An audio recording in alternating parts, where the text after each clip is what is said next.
Olá, seja bem-vindo ao Salto para o Futuro. O que pode existir em comum no cotidiano de todos nós? Talvez muitas coisas, mas não há quem não se depare com situações problema. E muitas dessas situações exigem conhecimentos matemáticos, como pagar contas ou decidir o melhor percurso de um lugar a outro. Esses são só alguns exemplos que mostram como os problemas da matemática se tornam bem concretos na nossa rotina. Exatamente por isso, a capacidade de resolver problemas matemáticos é uma das mais importantes aprendizagens para o desenvolvimento das crianças. Dos primeiros cálculos à equação do segundo grau, resolver problemas é um desafio que nos acompanha por toda a vida e com o qual a criança deve começar a se deparar nos anos iniciais do ensino fundamental. Mas como trabalhar a resolução de problemas no ciclo de alfabetização? Esse é o tema do programa de hoje e você vai ver. Matemática no cotidiano. Em Curitiba, uma doceira e um quitandeiro contam como fazem para resolver as situações problema do dia a dia. Estratégias para resolver e para trabalhar com problemas na escola. O Salto mostra uma aula em que as crianças aprendem jogando dominó. Você também vai ver uma aula em que os alunos são os responsáveis por desenvolver um problema. Será que assim fica mais fácil buscar a solução? Nossa equipe também foi ouvir de pesquisadores quais os conceitos envolvidos no trabalho com a resolução de problemas. Você vai visitar com a gente um espaço em que há quase 30 anos o desafio é buscar metodologias inovadoras para o trabalho com a matemática. O programa de hoje está só começando e tem muito mais. Está no ar o Salto para o Futuro. Um programa da TV Escola, o canal da educação.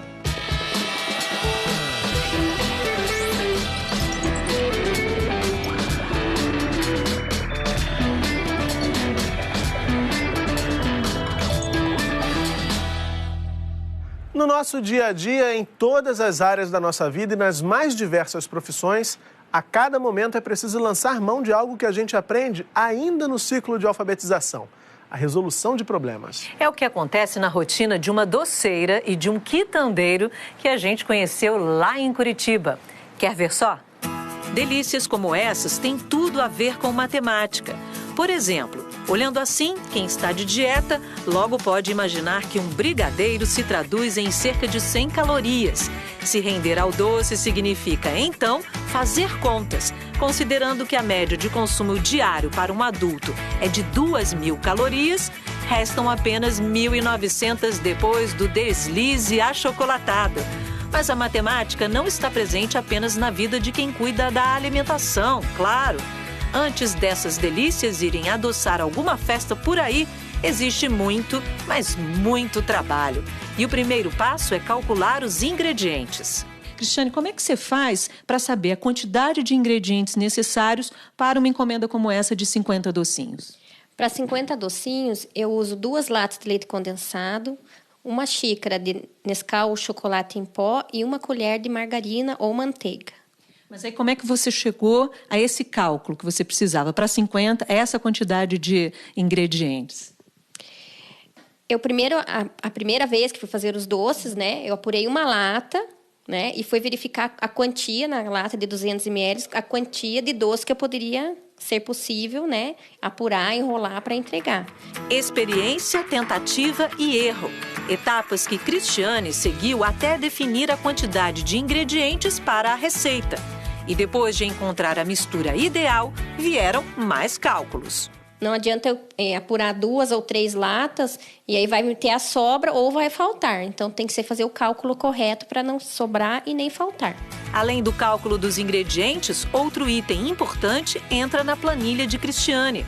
Afinal, ela vende doces e o desafio é fazer dessa uma atividade lucrativa. Eu faço o cálculo de todos os ingredientes que eu comprei e multiplico por 3. Esse é o cálculo para eu ter um lucro. Ou seja, além da fórmula dos doces, Cristiane já encontrou a fórmula para ter um negócio de sucesso.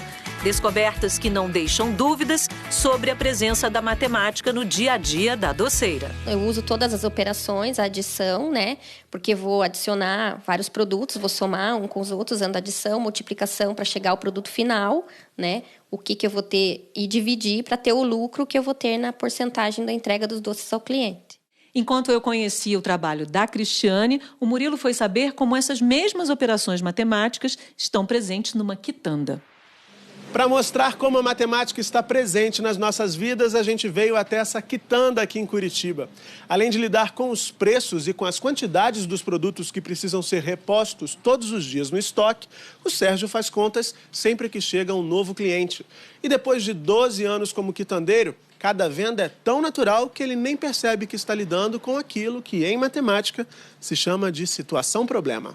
Ao lado da balança e da calculadora, Sérgio passa o dia resolvendo as mais diversas operações. Uma rotina que se repete toda vez que um cliente entra no estabelecimento. Bom dia. Você pode pesar para mim, por favor? Pois não. Quanto deu esse? R$6. R$6. E esse? R$2,80. Sérgio, como é que a matemática está presente no seu dia a dia aqui na quitanda? Em tudo. Os meus cálculos são feitos em cima de, primeiro, de um custo, né, total. Achamos o nosso preço final e aplicamos em cima do produto. Você faz contas aqui o tempo todo? O dia inteiro. Conversei com o Sérgio durante um rápido intervalo entre uma venda e outra, num raro instante em que a quitanda ficou sem clientes. E ele me disse que soluciona os problemas de hoje com a matemática que aprendeu no passado, nos tempos de escola. Um tempo em que, segundo o Sérgio, a matemática era ensinada de um jeito mais duro.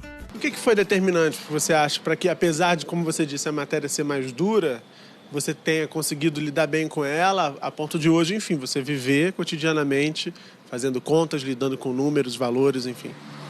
Aprender o básico, que acho que é a tabuada, a regra de 3, e aplicar isso na vida toda. Na prática você vai ficando rápido, craque nisso, não tem nenhum problema com conta. Não. Bom, a gente viu que cada um, na sua rotina, tanto a Cristiane quanto o Sérgio, usam a matemática o tempo todo.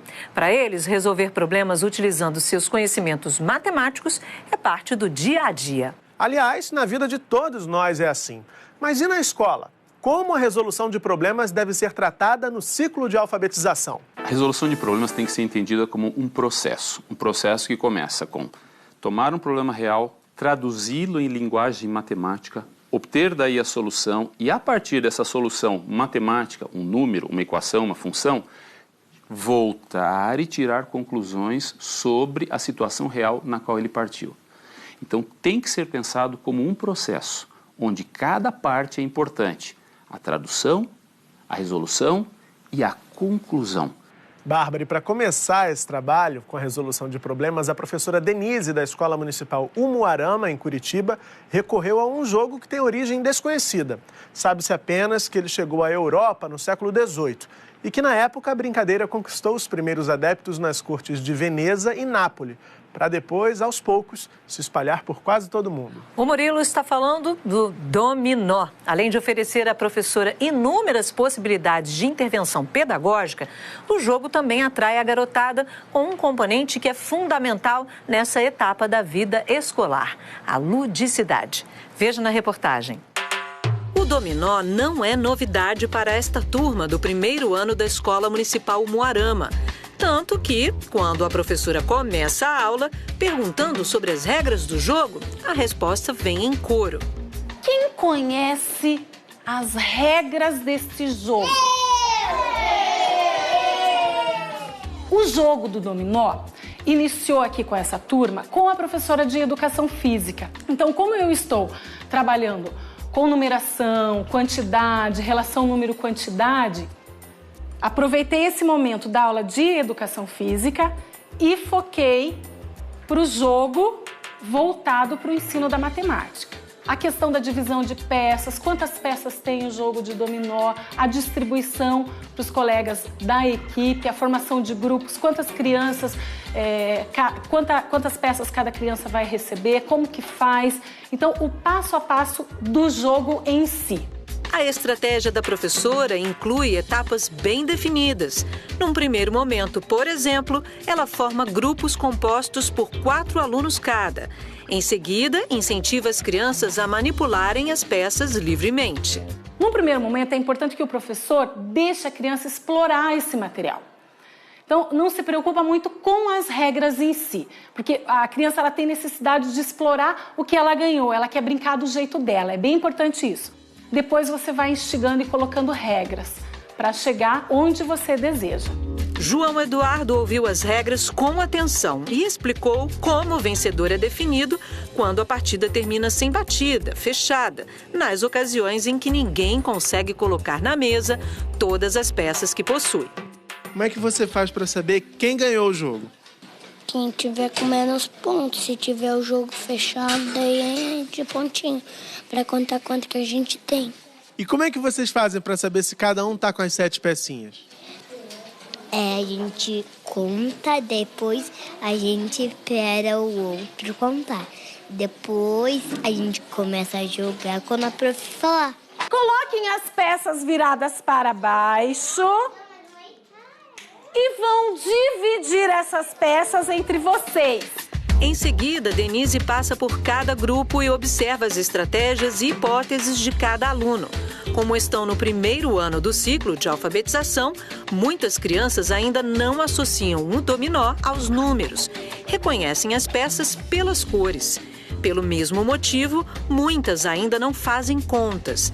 Mas, segundo a professora, esses não são impedimentos para a adoção do jogo numa atividade de resolução de problemas. Não impede que o professor desenvolva um jogo que vai trabalhar a operação, que vai trabalhar a resolução de problema. Por quê? Porque o aluno, no seu dia a dia, ele resolve N situações. Para que os alunos pudessem perceber melhor o funcionamento do jogo, Denise utilizou peças maiores. Desenhos feitos no quadro também contribuíram para que a turminha solucionasse situações que aparecem durante uma partida de dominó. Coloquei. Coloquei, pessoal. Mas não combina.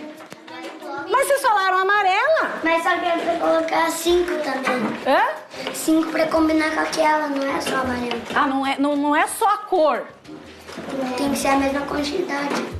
Denise, que está há 21 anos na rede municipal de Curitiba, tem especialização em psicopedagogia e reconhece as dificuldades que os professores enfrentam ao propor atividades matemáticas para crianças que estão iniciando o ciclo de alfabetização. A dificuldade maior do professor em sala de aula, principalmente com os pequenos, o que ocorre?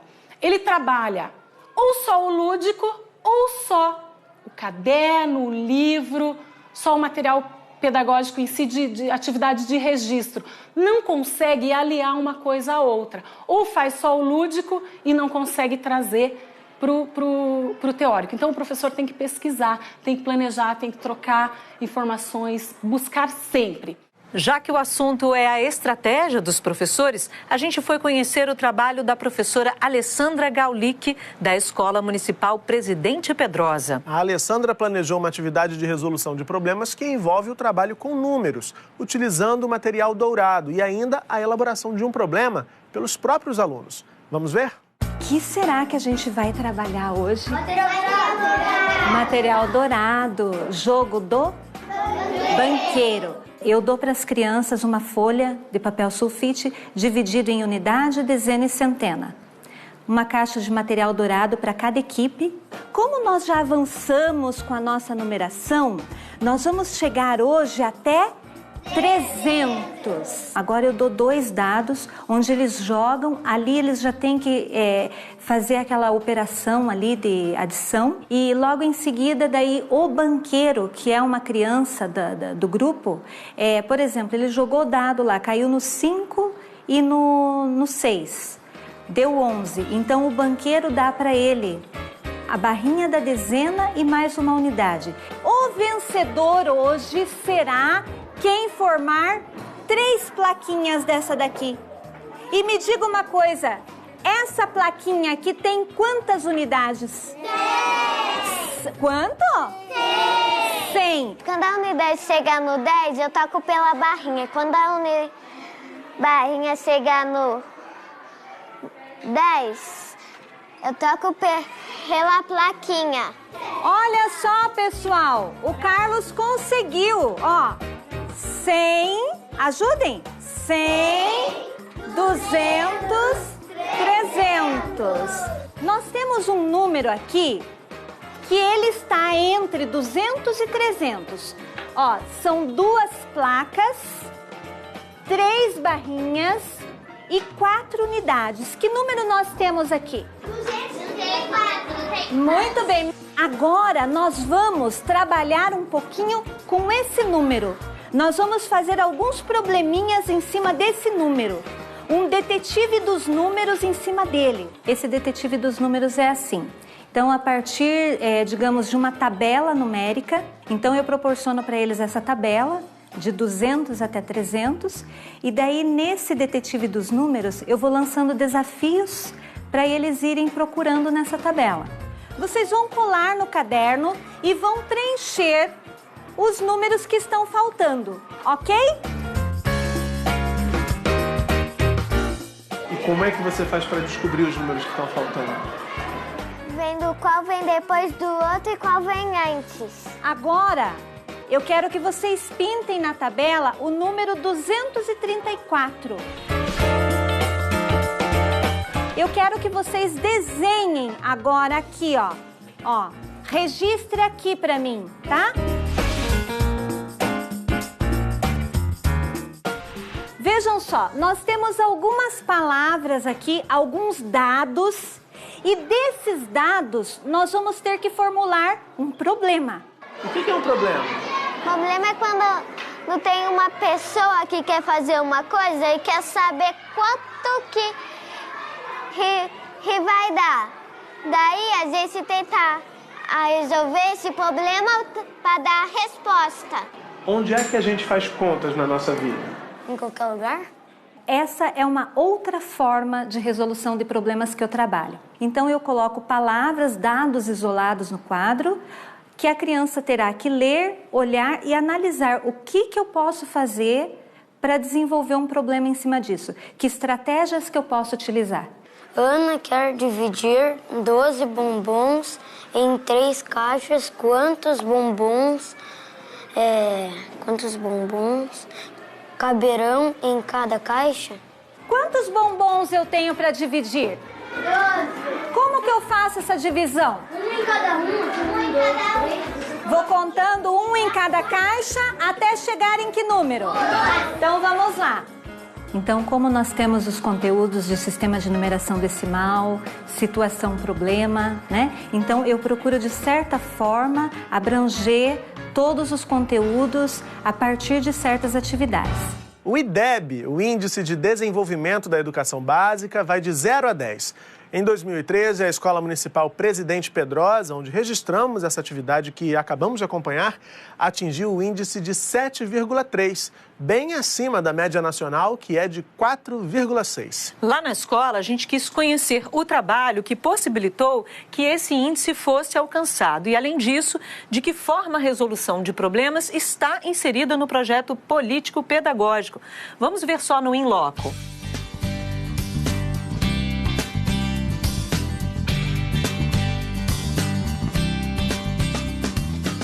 Nós estamos com 850 alunos e no ciclo de alfabetização com 510 alunos. Entre as salas que atendem a esses 510 alunos está a da professora Ana Célia. São alunos do 2º ano do ciclo de alfabetização. O que você mais gosta na matemática? Que pode fazer conta. Como é que você faz quando você precisa fazer uma conta? Com dedo ou com palito. É fácil? Aham. Todo momento nós estamos trabalhando com a resolução de problemas, né? Na nossa vida, você sempre tem que tomar decisões. E a resolução de problemas, ela mostra, trabalha com a criança, na verdade, as decisões que ela está tomando para resolver uma determinada situação. Então, a partir do momento que você acorda, você está resolvendo problemas na sua vida. Problemas que podem surgir até mesmo nas pequenas ações do cotidiano.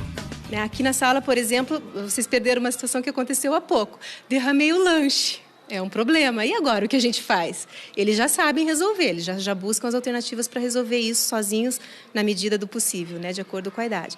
Então, acho que estimula bastante o pensamento, o raciocínio lógico, o raciocínio nas situações do dia a dia, ajuda bastante mesmo. Então, quando a criança entende que ela pode, sim, resolver esses problemas de uma forma natural, de uma forma gostosa e prazerosa, ela vai compreender que quando ela estiver em qualquer série e tiver um problema escrito, ela pode resolver da mesma forma. Eu acho que o mais difícil, não só com o ciclo de alfabetização, de um modo geral, é a questão das crianças entenderem a situação-problema. Né, de focar a atenção nos detalhes que a situação traz para entender o contexto ali da situação.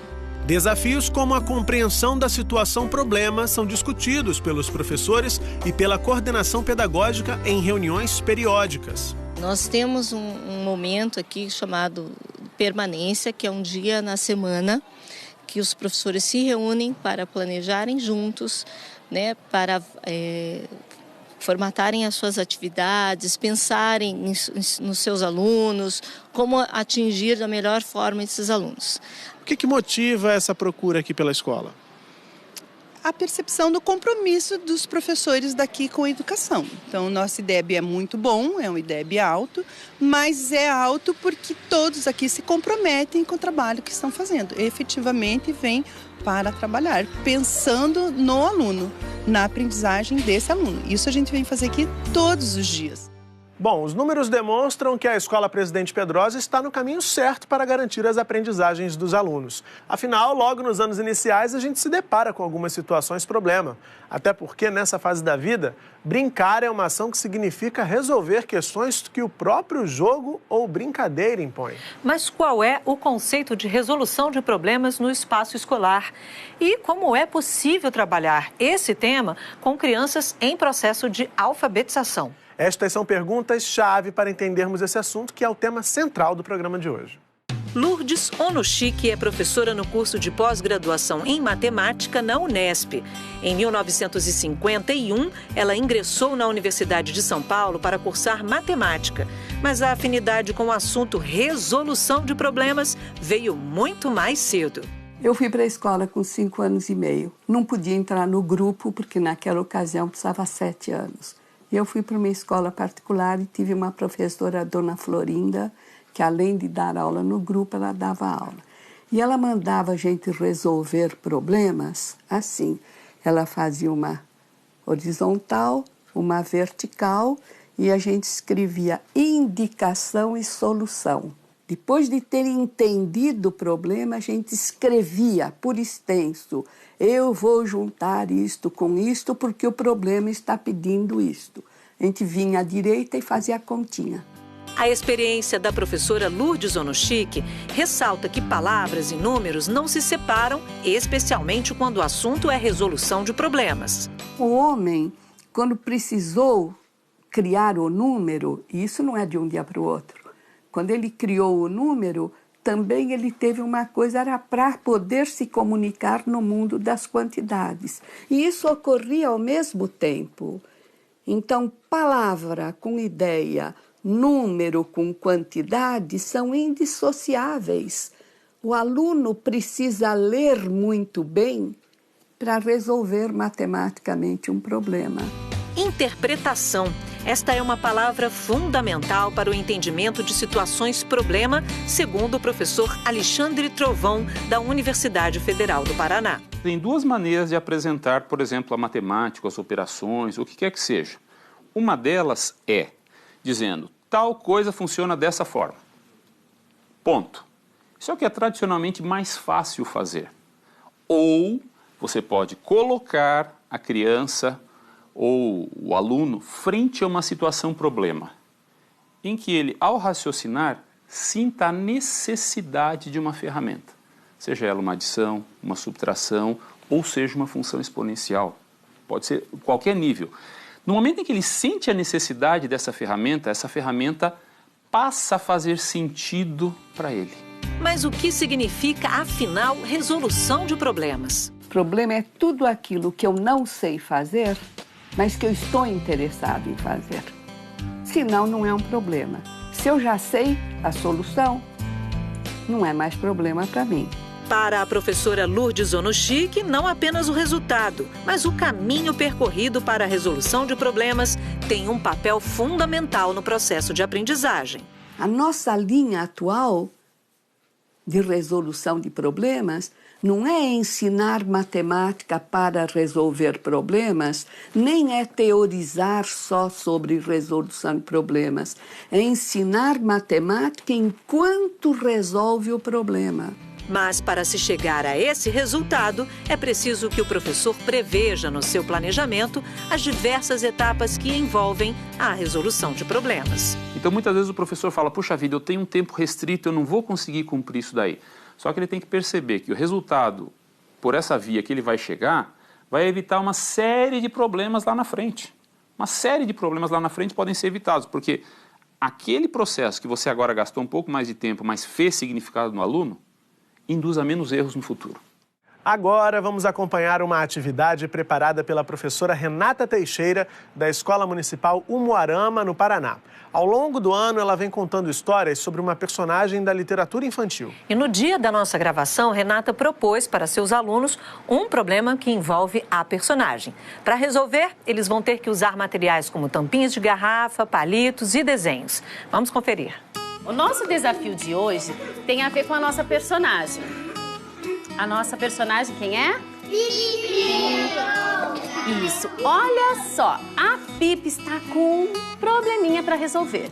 Vamos ver se a gente consegue ajudá-la? A Pipi Meia Longa é uma menina um pouquinho mais velha, né, da faixa etária dessa turma, e que ela faz, assim, 1000 coisas diferentes, vamos dizer. Faz parte de uma história, né, que a gente está lendo em capítulos com a turma.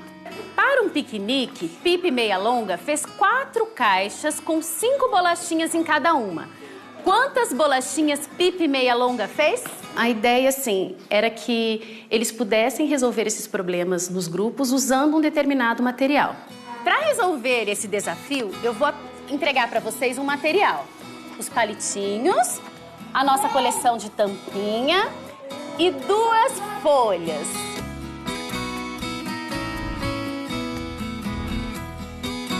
O objetivo dessa atividade é que as crianças troquem entre eles, que eles consigam, através da oralidade, colocar aquilo que eles estão pensando. A gente pensou em começarmos desenhando 4 caixas e depois 5 bolachas em cada caixa. E por que vocês não estavam conseguindo chegar no resultado? Porque ele falava que 4 mais 4 era 20. O João estava falando que 4 mais 4 era 20. Daí a gente desenhou as caixas e desenhamos os biscoitos. Daí a gente contou e deu certo. Como que vocês pensaram primeiro? A gente tinha pegado 4, assim, né? 4 bolachas, assim, tiramos uma de cada. Daí a gente colocou a outra, daí ficou 5 em 4 vasos. É assim. A gente separou 5 tampinhas para 4 crianças. 2 ficaram sem. Daí a mesa é uma caixa. 5, 5, 5. 5. 3 já foram. E 5. Não, e 5 aqui que tinha o Diogo. Deu 20 biscoitos, daí a gente ficou separando. Daí deu 5 para cada. Agora que vocês já conseguiram chegar no resultado aí nas equipes, eu quero que vocês venham até aqui para me contar como que vocês chegaram nesse resultado usando esse material. Então, primeiro eu vou chamar o Rafael, representando essa equipe aqui. Lá na hora da discussão, eles pensaram em várias coisas. Agora a gente fechou e eles precisavam organizar de uma forma com que todas as outras crianças compreendessem o caminho que eles fizeram. Por que vocês fizeram essa divisão aqui? Nós pegamos 5 para cada peixinho. Ela falou e daí eu fui arrumando assim para ela explicar. Eu vejo no olhar deles, fala, professora, nós conseguimos, para eles é tudo, né? E a professora acaba, nossa, eu não preciso, se você não precisou da minha ajuda, você conseguiu sozinho, né? E isso é gratificante.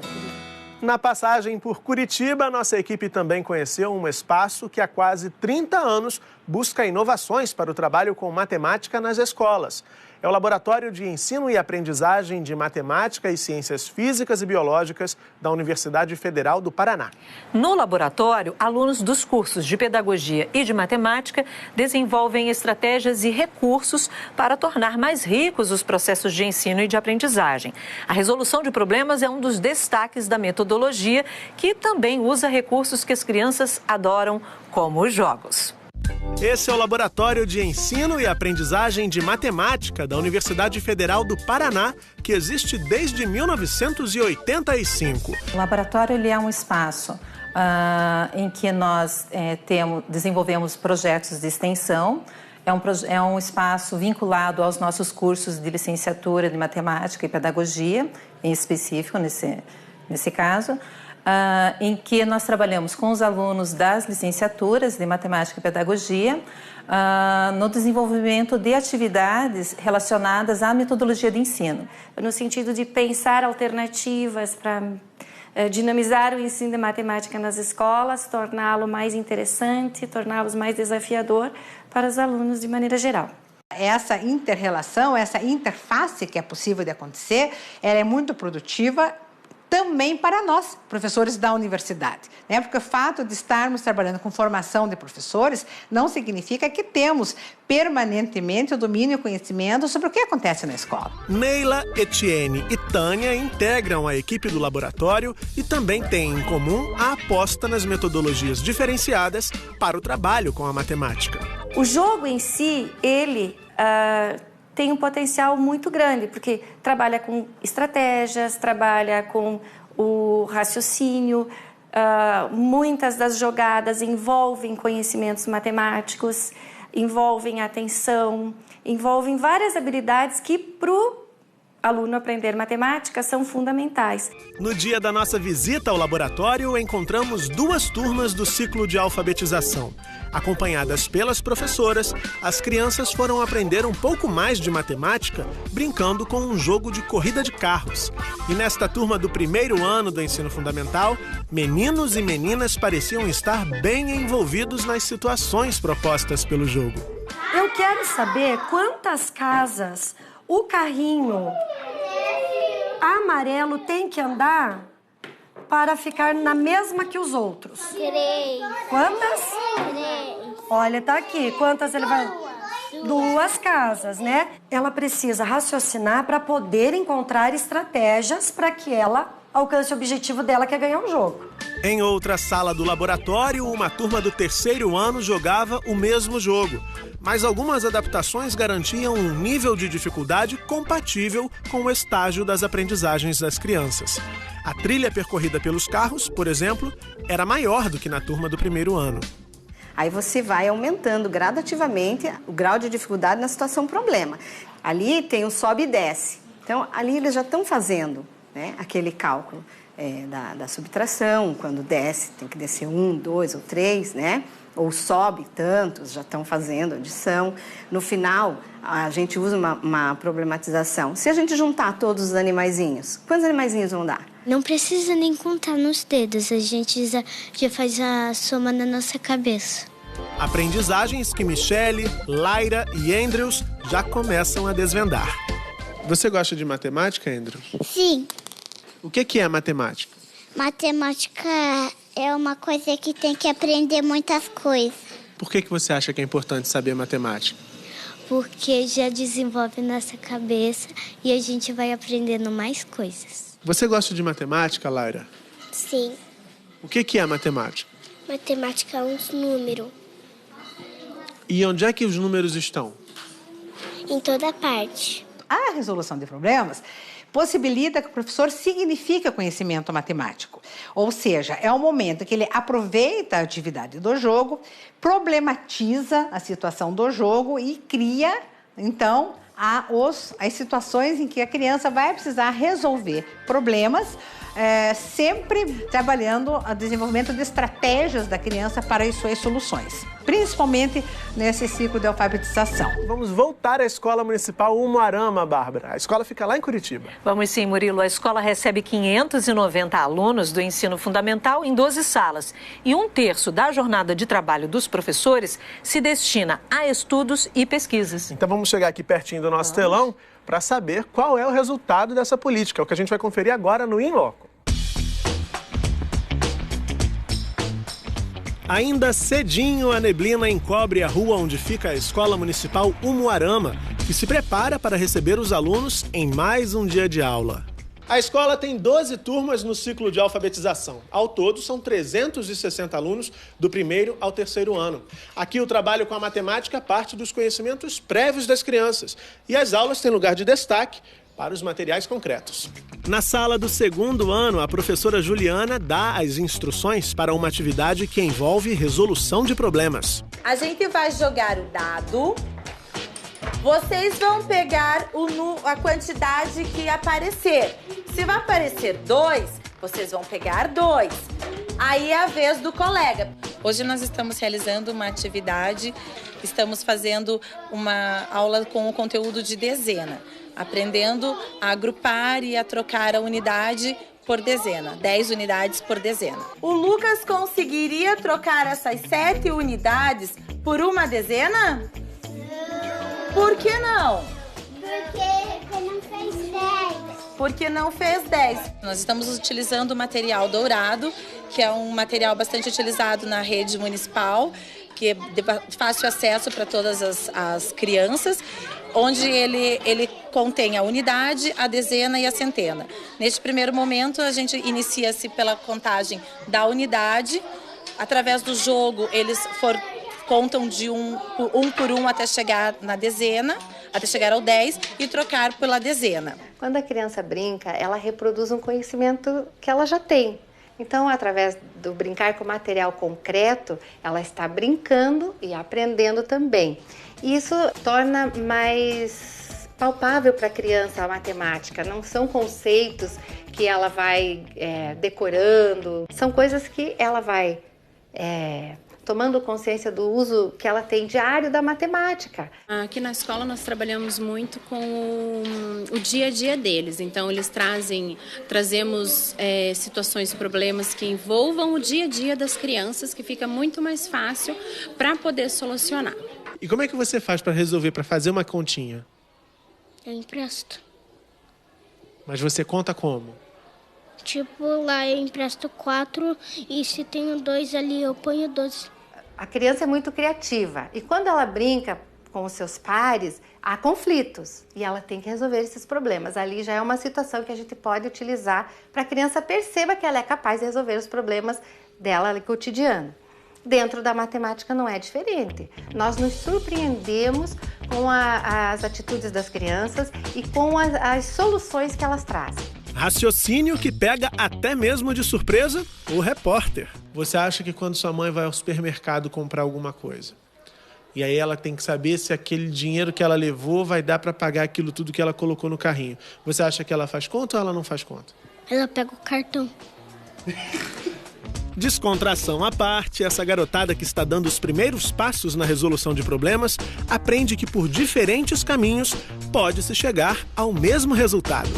É muito importante porque eles já desenvolvem o raciocínio lógico deles e eles precisam dessas situações, porque o dia a dia na vida nós utilizamos a matemática com vários tipos de problemas na situação, desde uma roupa, que roupa eu vou usar, ele precisa saber se eu posso usar com 2, 3 tipos de saia, quantas roupas, quantos modelos a criança vai ter. E isso é bem bacana de mostrar para as crianças, que um problema nem sempre é resolvido da mesma forma, mas eu posso chegar no mesmo resultado final.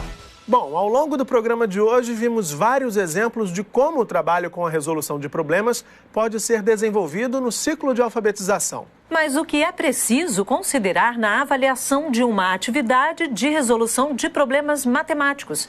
Quem responde é a professora da Universidade Federal do Paraná, Etienne Guérius. Na avaliação da atividade de resolução de problemas em matemática, deve-se avaliar a compreensão que o aluno tenha tido da situação configurada do problema, seja oralmente, seja enunciado oral, seja enunciado escrito, e as estratégias que ele desenvolveu para resolver essa situação compreendida, a situação problema. É claro que é interessante, importante que o aluno consiga ter o resultado correto do cálculo, mas avaliar a estratégia que ele desenvolveu vai dar ao professor a possibilidade de compreender o processo de construção do conhecimento matemático pelo seu aluno.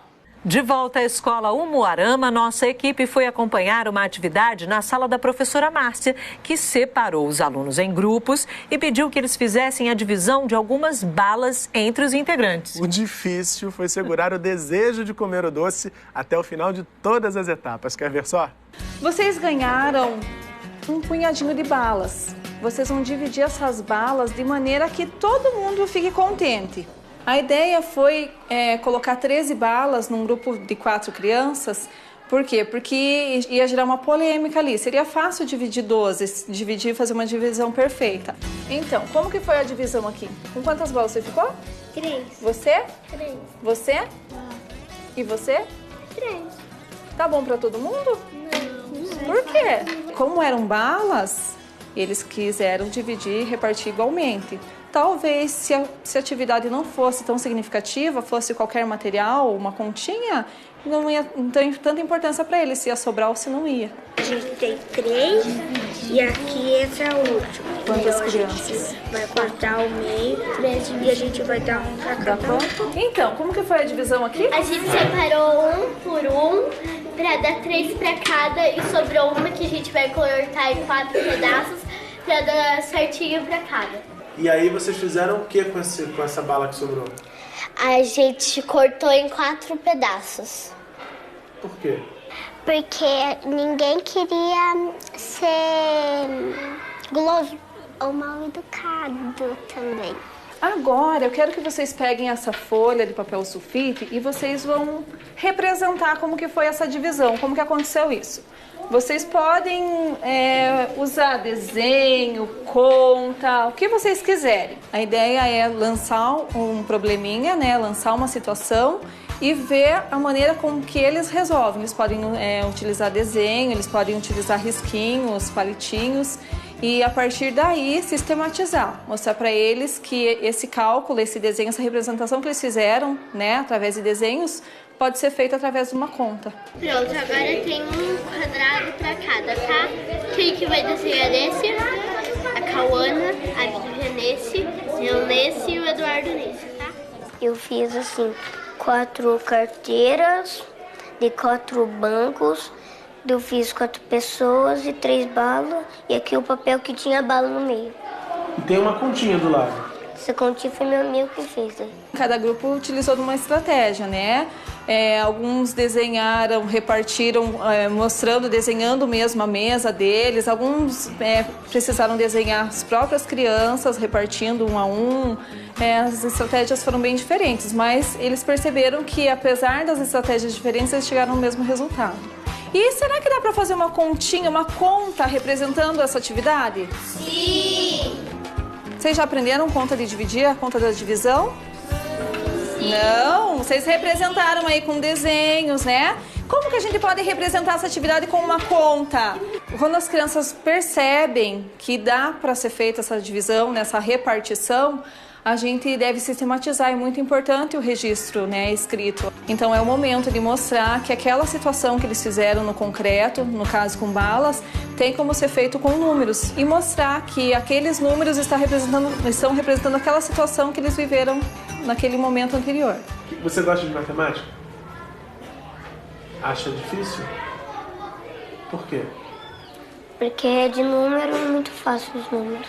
Porque a matemática é a coisa mais legal. Quando você faz, você já vê o resultado. Eu acho que a resolução de problemas faz toda a diferença.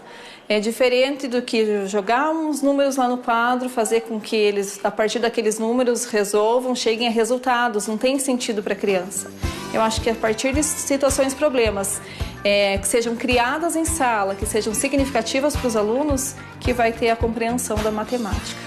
Então, crianças, agora que a gente aprendeu a fazer a divisão de balas, chegou a parte mais gostosa da atividade. Vocês podem comer as balas. Então tá bom.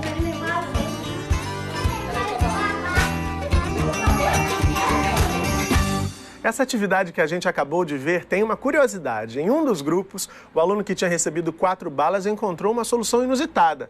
Ele falou que ia levar a bala para casa para presentear a mãe. Esse é um exemplo que demonstra como é importante que o professor trabalhe com situações problema e, além disso, dê espaço para que os alunos criem suas hipóteses e estratégias de resolução. Aliada a uma abordagem lúdica e seguida de muita discussão em grupo, essa metodologia possibilita, como vimos no programa de hoje, que a matemática ganhe sentido na vida das crianças. Você pode ler os textos sobre resolução de problemas no ciclo de alfabetização no nosso site. E com a hashtag Salto para o Futuro, você pode publicar mensagens com críticas, sugestões e comentários sobre o programa no Twitter e no Facebook. Bom, a gente fica por aqui. Até o próximo Salto para o Futuro. Um programa da TV Escola, o canal da educação. Tchau. Tchau.